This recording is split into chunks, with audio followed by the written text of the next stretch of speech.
Radio Poutargue, l'apéro, 10h30, 12h30. Aujourd'hui, on va recevoir Sylvie Tissier, qui est hypnothérapeute, qui prépare une conférence bientôt sur Port-de-Bouc, si je ne me trompe pas. Bonjour Sylvie. Et bonjour à vous trois. Merci d'être venue. Alors, on s'est rencontrés sur, sur les ondes. Oui, mais non, c'est sur Internet en fait. Oh, oui, au téléphone, oui. Grâce à un camarade qui est pas là ce matin, qui va venir plus tard dans la matinée, à nos animateurs Sébastien, qui nous a mis en contact. Et donc, il m'a expliqué que peut-être tu faisais quelque chose qui m'intéresserait, c'est-à-dire que tu avais tu préparais une conférence. Est-ce que tu pourrais nous en parler? Alors, c'est important que je précise que moi, je ne sais que proposer et le cadre. En revanche, le sujet qui sera abordé sera tout simplement la médiumnité, donc par Claire Merrill, qui est tombée dedans depuis toute petite et qui en a fait tout simplement son métier et qui directement, en deuxième partie, va proposer des contacts en salle. Elle n'a besoin aucunement de photos, mais en tout cas, elle va directement là où elle dit qu'elle est tout simplement appelée et donne des détails qui sont tout de même relativement troublants. Donc, pour ceux qui n'ont jamais assisté à ça, en fait, donc tu parles de la deuxième partie et donc on est dans la salle, on vient pour une conférence, on reste ou on s'en va, comme on veut. Et à ce moment-là, cette médium sent dans la salle des endroits où ça l'interpelle et elle a des messages à délivrer. C'est à peu près ça? On va même aller un peu plus loin, c'est-à-dire que c'est au-delà de l'endroit. Alors, en l'occurrence, ça sera au cinéma Le Méliès le 25 juillet à 14h. Il est important de savoir que, en fait, moi-même, en tant qu'hypnothérapeute, je me suis rendu compte que certaines personnes, lorsqu'elles vivaient des séances d'hypnose, pouvaient vivre des décorporations et pour certaines, vraiment être en larmes parce qu'ils auraient ressenti une personne défunte à leur côté. Donc, moi, forcément, ça m'amène à un chemin et à une pensée et je me dis que le plus important, c'est que ça fait super du bien. Et que ça permet d'avoir des réponses, en tout cas pour certains et certaines. Attention, je précise bien qu'en aucun cas c'est le cas de tout le monde, mais c'est arrivé régulièrement. Donc forcément, ça me fait réfléchir. Entre deux, je me suis rendu compte en tant que thérapeute que l'être humain qui est endeuillé et l'être humain qui finalement apprend le verdict d'une maladie grave, ou alors qui a vécu ce qu'on appelle des EMI-NDE, ou alors tout simplement souhaite réfléchir à son chemin, dont la mort, à un moment, de toute façon, nous arrivera tous, et quelquefois, malheureusement, aux personnes que nous aimons. Alors, ce que l'on sait aussi, c'est que il y a beaucoup de regrets pour la plupart d'entre nous lorsqu'on arrive à la mort, et que beaucoup, quand on arrive à la mort, regrettent beaucoup de choses. Et je trouve que c'est un moment qui est bien dommage, justement, parce que finalement, au moment où on est à la mort, on peut plus revenir en arrière. Et donc, ça, c'est un des regrets majeurs. Donc, pour avoir traîné, entre guillemets, dans des associations qui proposaient déjà ce concept et en me rendant compte que ça fait un bien fou, mais un bien vraiment, on peut dire, thérapeutique. Dans le deuil, on s'est rendu compte, effectivement, que des personnes ressentaient la personne qui était décédée. Le ressentaient à leur côté ou avaient le sentiment d'avoir des messages ou entendre des voix ou des odeurs. Il y a plein de choses comme ça qui manifesteraient quelque chose qui pourrait être de l'ordre du on ne s'y attend pas en tout cas, mais on va quand même préciser que ça c'est purement occidental. Il y a dans des pays où c'est absolument, ça fait partie du quotidien. Donc en fait, Claire, qui existe depuis des années et qui est validée par ces associations qui accompagnent le deuil depuis plusieurs années, ce ne seront d'ailleurs que des gens qui auront été validés par ces associations qui viendront. En aucun cas, je veux mettre qui que ce soit en danger et je demande tout simplement des personnes qui vont pouvoir apporter une pertinence et de la crédibilité à l'association. Donc en fait, c'est simplement une porte qui s'ouvre, un regard, et s'il y avait quelque chose de l'autre côté. Et donc Claire, qui est tombée dedans depuis toute petite, qui est quand même très connue aussi, qui a pas mal de groupies, un peu moins dans les Bouches-du-Rhône que du côté d'Aix-en-Provence, etc., va proposer tout simplement effectivement en deuxième partie de se connecter, allez, on va lâcher le mot, directement à des défunts et transmettre des messages, mais quelquefois avec des messages qui sont très précis et qui finalement apporte quand même très clairement un vrai trouble. Donc, bon, de toute façon, les personnes qui viendront, ce sont des personnes intéressées par ce sujet et ça ne peut que les intéresser de participer à cette deuxième partie. Mais si on parlait de la première partie, qu'est-ce qu'elle va nous permettre de découvrir? Eh bien, en fait, il y a la science commence à établir qu'effectivement la transmission de pensée existe. La science commence à faire aussi des confirmations de ce que nous pensions, nous croyions savoir, mais plus la science arrive et effectivement la science commence vraiment à apporter des preuves, je dirais entre guillemets, des preuves tangibles, mais effectivement on n'a pas les explications, mais on constate qu'il peut y avoir des transmissions de pensée. Après, la question qu'on peut se poser, c'est la transmission de pensée. Est-ce qu'elle peut, elle aussi, accompagner une personne de l'autre côté? Il semblerait que oui, en tout cas pour certaines personnes.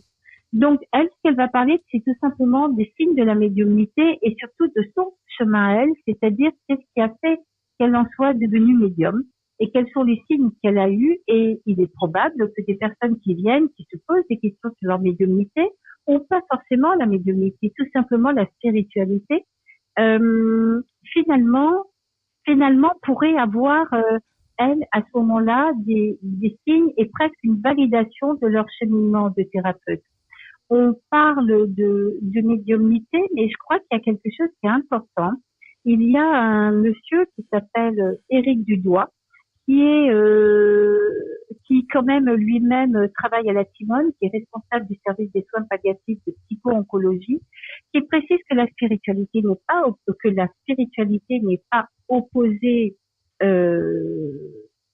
J'ai mal écrit que la spiritualité n'est pas. Alors c'est l'inverse, que la spiritualité n'est pas opposée à la religion et la religion n'est pas forcément opposée à la spiritualité. Il a écrit un livre qui s'appelle La porte à franchir. À mon avis, de tout sens, de toute personne qui se pose des questions, qui a vraiment envie d'un éclairage, on peut supposer qu'Éric Dudoit, qui travaille à la Timone au service des soins palliatifs, n'est pas non plus le premier zozo qui se met à s'inspirer d'un truc comme ça. Non, lui, il parle. Il est même, excuse-moi de t'interrompre, il est même psychologue, clinicien et cofondateur de l'unité de soins et de recherche sur l'esprit à l'hôpital de la Timone. Tout à fait. Et cet homme-là fait un travail considérable et la Timone, d'ailleurs, d'après ce que j'ai compris, lui permet de faire un travail considérable. Et lorsqu'on lit son livre, on s'aperçoit qu'il a des contacts avec des défunts à certains moments. Donc, est-ce que c'est une question de quantique? Est-ce que c'est une question d'intuition, de sensibilité, d'hypersensibilité?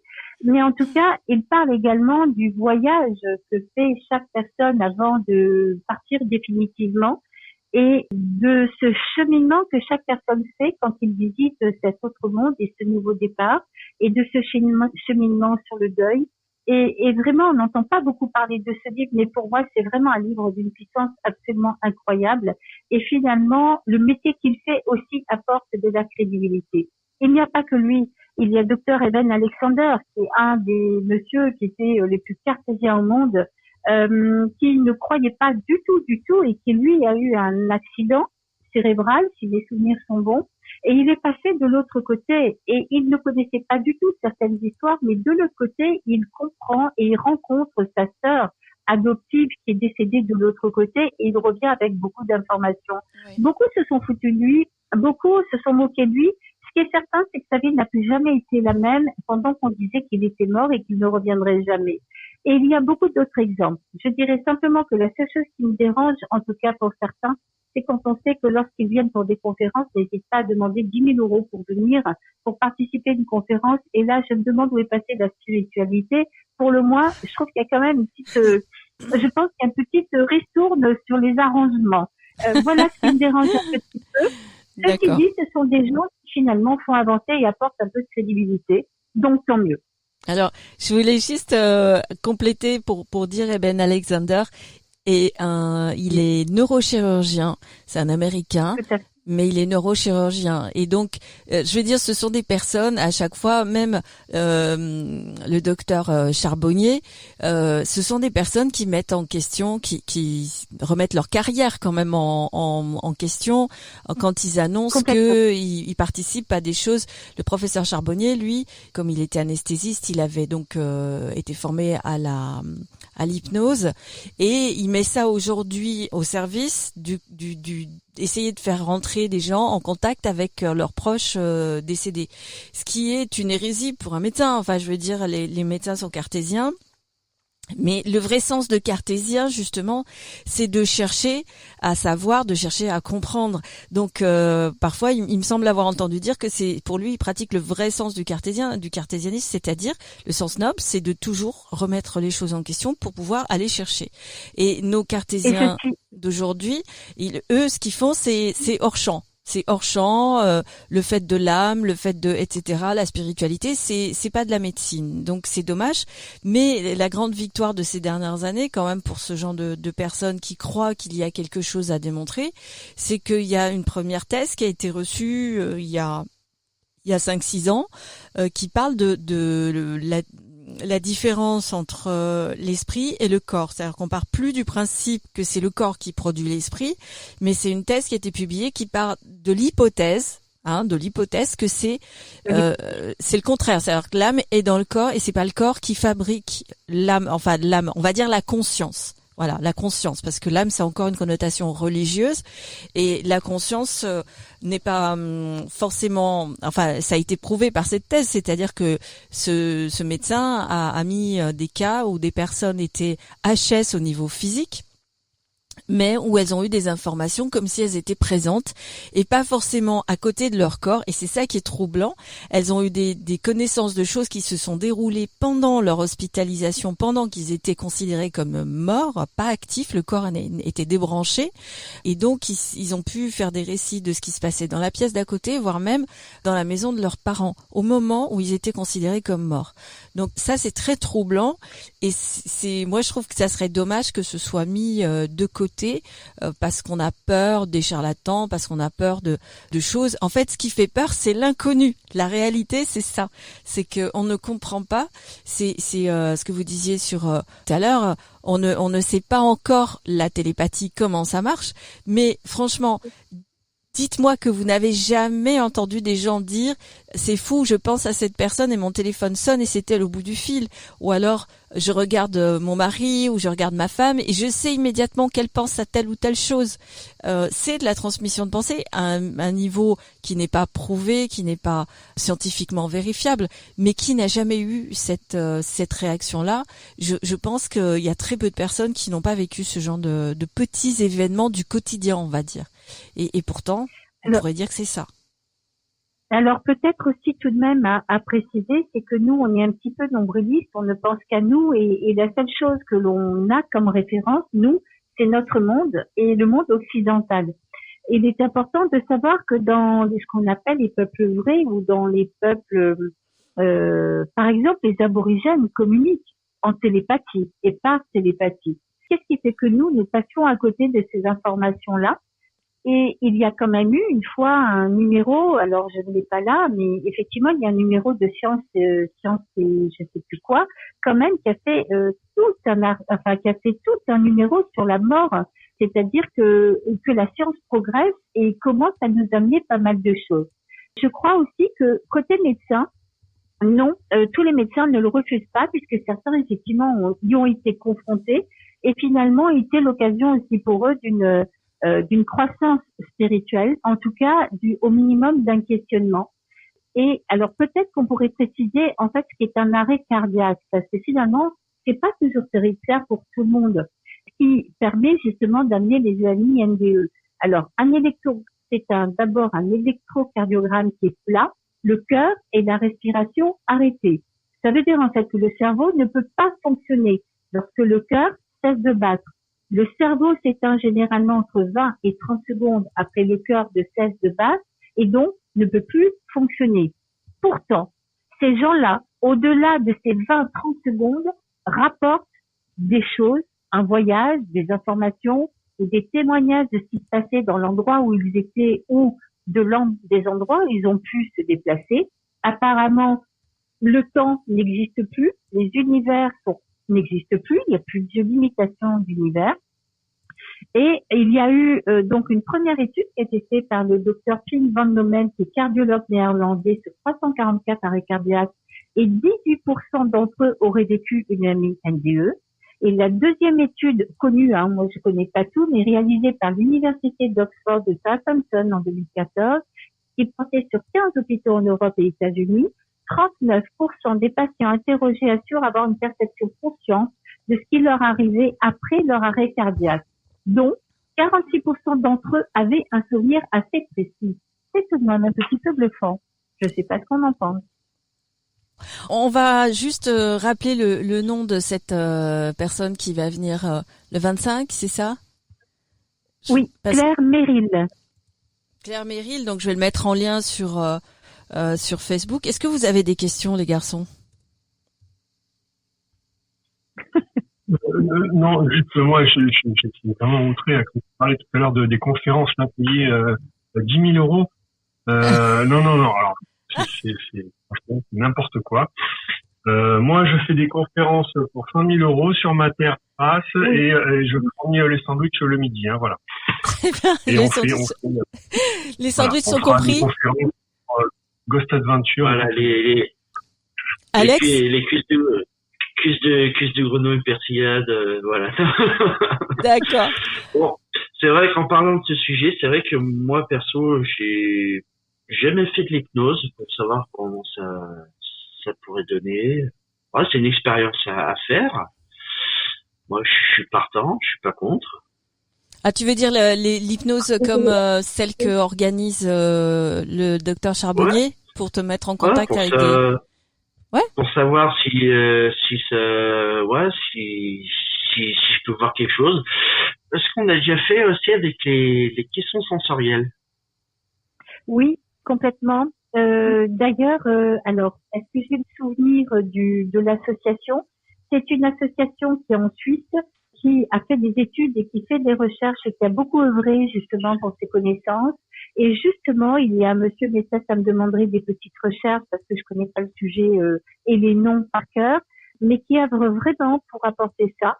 Et notamment un jeune homme sur lequel l'association a écrit pour parler justement de ses déplacements, de ses voyages corps astral, etc., mais aussi de ses précisions au point où il est capable de parler d'une personne et d'un contact et de dire où il est, à quel endroit et de dire ce qui est arrivé dans sa vie. Et effectivement, on peut aussi à un moment se poser la question, qui est quand même un peu troublante, de ces enfants qui arrivent sur Terre et qui parlent de leurs souvenirs antérieurs à un point où ils sont capables de décrire l'endroit, le pays où ils ont vécu avec les noms, les prénoms pour certains, ou prénoms et noms. Et donc, ils sont capables de décrire la pièce et les gens avec lesquels ils ont vécu. Et c'est quand même assez étonnant. Dans mes recherches, j'ai trouvé tout de même, et là c'est loin d'être banal, il y a dans la région du plateau de Golan, près de la frontière entre la Syrie et Israël, un enfant de 3 ans qui déclare avoir été assassiné avec une hache dans sa vie passée et qui a su dire qui il l'a fait, où il a été enterré. Et c'était tellement persuasif que cet homme a été condamné en prison. Et c'est dans quel pays, ça? Eh ben, en fait, c'était à la frontière du Golan, entre Syrie et Israël. D'accord. Donc, quand même, le gamin est venu en disant c'est lui qui m'a tué.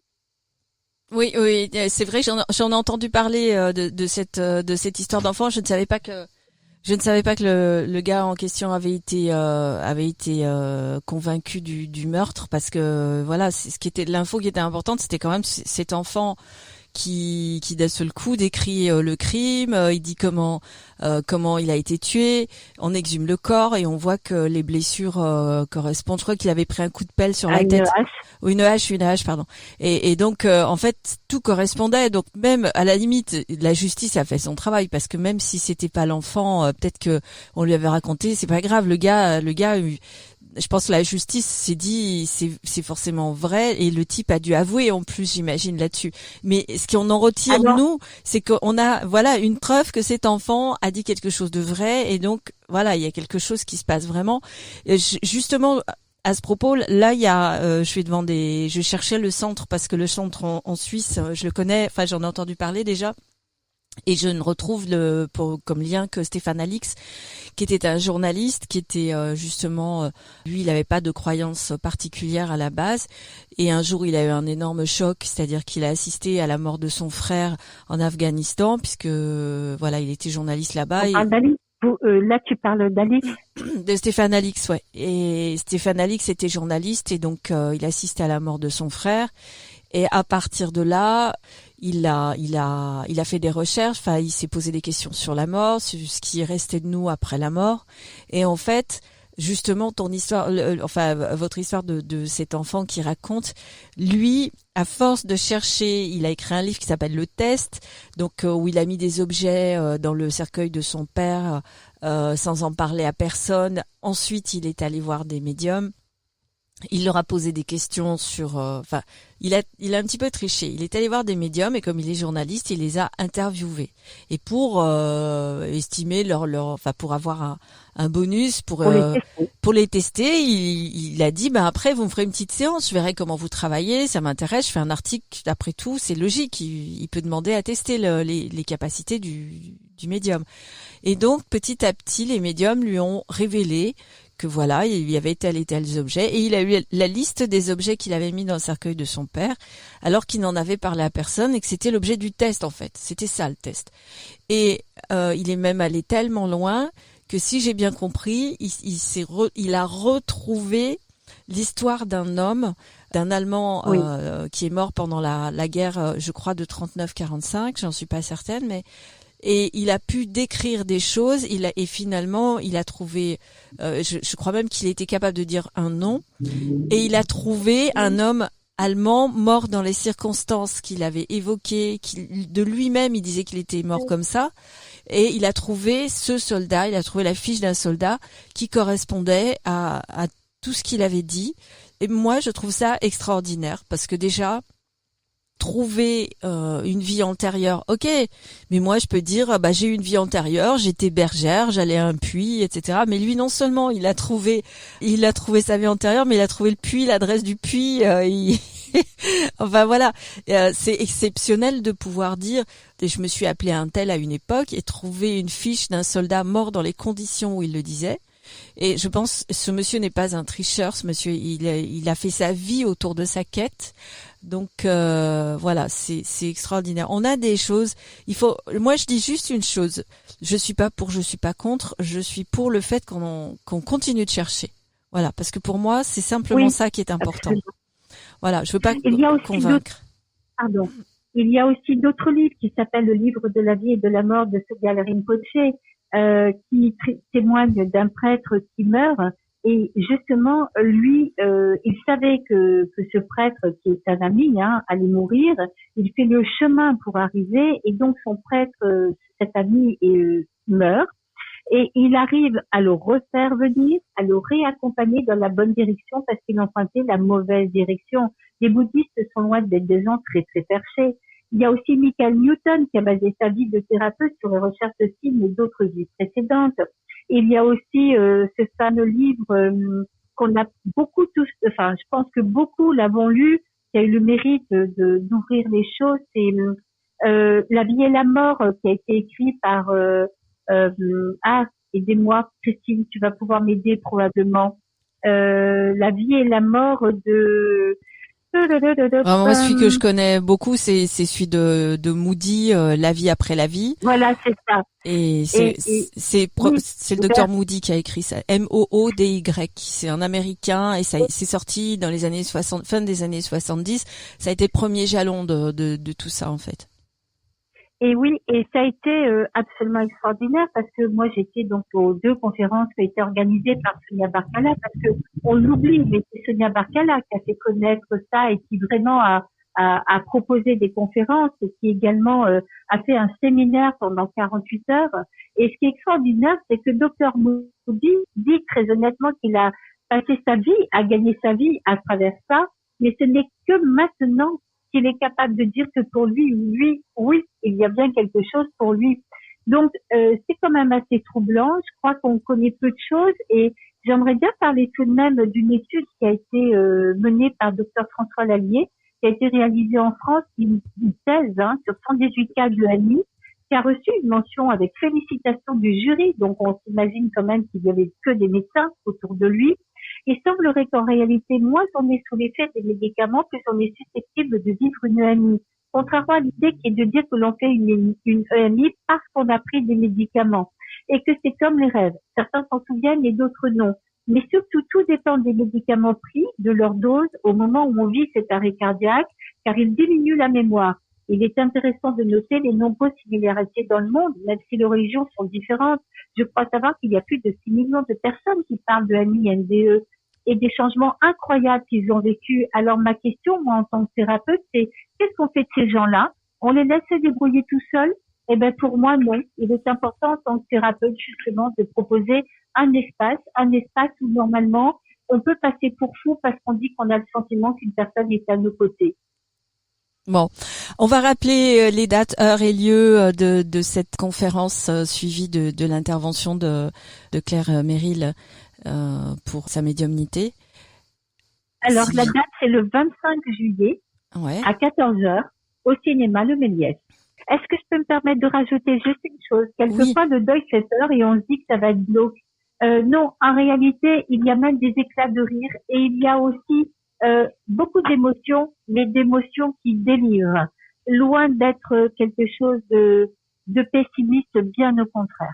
C'est juste ça. En tout cas, si vous êtes curieux, que vous avez envie d'ouvrir vos espaces et votre esprit, eh ben vous êtes tous toutes les bienvenus. Peut-être le tarif entre 15 et 18 euros. D'accord, très bien. Bon, ben voilà. Alors, je vous invite à noter ça sur le groupe Radio Poutargue. Puis, si vous n'y arrivez pas, je le ferai moi-même. Le lien pour aller directement à cette invitation. Et puis, merci beaucoup, Christine, pour ce moment-là. Merci d'être venue. Et les garçons, je vous laisse dire au revoir à Sylvie. Alors, au revoir. Ah voilà, les garçons, ils sont comme ça. C'est un plaisir, voilà, c'est super intéressant. Donc, j'ai conscience que ce n'est pas un sujet très classique, mais ça tombe bien, mon boulot est loin d'être classique. Et pour moi, l'important, c'est que tout le monde se répare et que tout le monde trouve un sens à sa vie. Voilà. Merci Sylvie. De toute façon, on fait pas dans le classique. Pardon? De toute façon, on fait pas dans le classique. Alors ça tombe bien, je suis arrivée au bon endroit. Très bien. Merci pour votre ouverture d'esprit. Je précise qu'il n'est aucune utilité de croire absolument. On peut venir simplement pour se dire, tiens, qu'est-ce que c'est? Je voudrais juste regarder ce qui se passe et on en fait son métier et tout. En tout cas, si c'est de la conférence de foire, passez votre chemin, c'est juste nullement l'endroit, sans oublier que les jeunes sont des gens qui ont été de près ou de loin touchés par le deuil. Donc, si c'est de l'expérience de foire, on va ailleurs. En tout cas, c'est pas le bon endroit. Très bien. On a reçu le message. On se retrouve après une pause musicale. Merci d'être venue, Sylvie. À bientôt. Au revoir. C'est moi qui vous remercie infiniment. Et vous savez que du coup, je pourrais en parler pendant des heures. Au revoir. Au revoir. Radio Poutargue, l'apéro, 10h30, 12h30.